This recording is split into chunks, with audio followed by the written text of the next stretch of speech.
Welcome to the ज्ञानचोद society. प्यारे दोस्तों, आज का हमारा विषय है एजुकेशन की नादानियाँ। दोस्तों, अगर 1 से 12 क्लास की पढ़ाई, उसके बाद 3 से 4 साल की कॉलेज की पढ़ाई, यानी कि कुल मिलाकर 15 से 16 साल की पढ़ाई, और अपनी ज़िंदगी के ये अनमोल 15 से 16 सालों में बहुत सा पैसा, एनर्जी और समय देने के बाद भी आप जब पहली बार जॉब के लिए सीवी बनाते हो तो उसमें क्या लिखते हो? फ्रेशर। तो इसका क्या मतलब हुआ?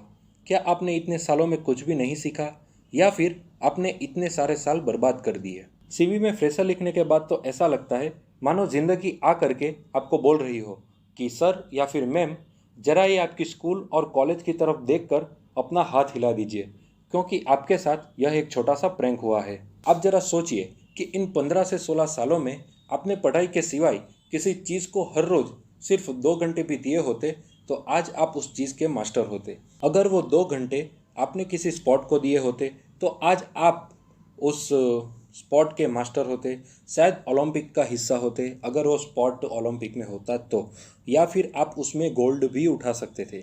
आप कोई वर्ल्ड रिकॉर्ड भी बना सकते थे, या इसके सिवा कुछ भी कर सकते थे जो आज आप करना चाहते हैं। आप ज़रा सोचिए कि सिर्फ 2 घंटे देने से आज आप वो सब कुछ पा सकते थे जो आप हमेशा चाहते हैं। खैर, भूतकाल के बारे में सोचकर दुखी होने से अच्छा है कि आज ही आप उस चीज़ को करना चालू कर दीजिए जो आप काफ़ी समय से सोच रहे थे। वैसे वर्तमान में आप जो भी हो और आज जो काम कर रहे हो, अगर उस काम से आप खुश नहीं हो फिर भी वही काम किए जा रहे हो, वो भी सिर्फ इसीलिए क्योंकि आपको लगता है कि अभी समय निकल चुका है और आपने ऑलरेडी पढ़ाई के साथ साथ बहुत सा पैसा, एनर्जी और समय खर्च कर दिया है।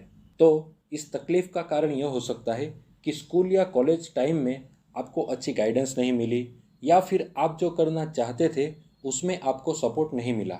यहाँ पर मेरे आपसे कुछ सवाल है। पहला सवाल है, क्या आपकी स्कूल या कॉलेज की पढ़ाई ख़त्म होने से पहले या फिर बाद में आपको आपके करियर के रिलेटेड कुछ जानकारियाँ दी गई थी? दूसरा सवाल, उस समय आपने जो भी फील्ड या विषय चुना था उसके बारे में आपको कितने अच्छे से पता था या फिर आपको बताया गया था? तीसरा सवाल, क्या आपको कभी सपनों और इच्छाओं के बारे में पूछा गया था? अगर इन सवालों में से आपका एक सवाल का जवाब भी ना है तो आप समझ लीजिए कि आपके स्कूल, कॉलेज और सोसाइटी ने आपको धोखा दिया है। आपको सपोर्ट का दिखावा करते करते इन्होंने आपका हाथ छोड़ दिया है। वैसे यहाँ पर मैं आपके अंदर कोई नेगेटिविटी या फिर आपको उकसाने की कोशिश नहीं कर रहा हूँ, लेकिन ज़रा सोचिए कि अगर स्टूडेंट को कोई फील्ड चॉइस करने से पहले गाइड किया जाए या फिर डिसीजन लेने में उसकी मदद की जाए तो उसका कितना ज़्यादा फ़ायदा होगा। अगर आपको इसी तरह से गाइड किया गया होता तो ज़रा सोचिए कि हो सकता है कि आज आप एक बोरिंग सी नौकरी करने से अच्छा सेटिस्फाई और खुशहाल जीवन जी रहे होते। लेकिन अब गौर से देखोगे और समझोगे तो पता चलेगा कि आज भी स्टूडेंट्स के साथ वही हो रहा है जो आप सभी के साथ हुआ था, वो जो 15 से 16 साल चलने वाला प्रैंक। अगर आप चाहते हैं कि जो सब चीज़ें आपके साथ हुई वो इस जनरेशन के साथ ना हो तो प्लीज़ सभी लोगों को जागृत कीजिए। यह आपकी जिम्मेदारी है। या तो आप अपने तरीके से सबको समझाइए या फिर इस वीडियो को उन सभी के साथ पहुंचा दीजिए। सभी लोग एक एक करके मिलकर आवाज़ उठाइए कि आपके बच्चों के भविष्य के साथ खिलवाड़ ना करते हुए सभी स्कूल्स और कॉलेजेस में बच्चों की माइंड मैपिंग की जाए, स्टूडेंट से उनके सपनों और इच्छाओं के बारे में जाना जाए, अलग अलग टास्क वगैरह दे करके उनको उनके सपनों से अवगत कराया जाए।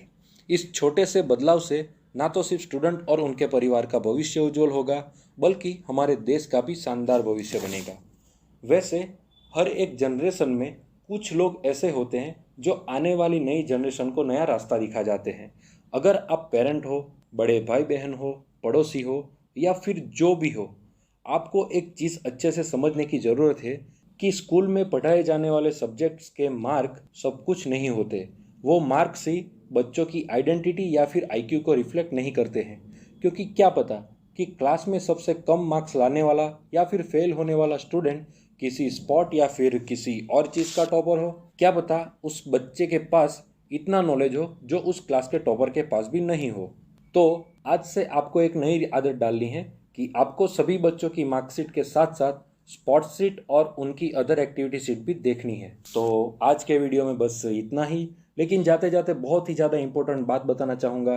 अगर आप किसी बच्चे के पेरेंट हो या फिर बड़े भाई बहन या फिर घर के जो भी सदस्य, आप अपनी सोसाइटी या मोहल्ले में या फिर अपने ग्रुप में अपना दिखावा करने के लिए या फिर अपने ईगो को सेटिस्फाई करने के लिए बच्चों के ऊपर पढ़ाई करके अच्छे मार्क्स लाने और टॉप करने का प्रेशर मत डालो, क्योंकि आपकी कौन सी चीज़ का उनके दिमाग पर कैसा असर होगा वो कोई नहीं जानता है।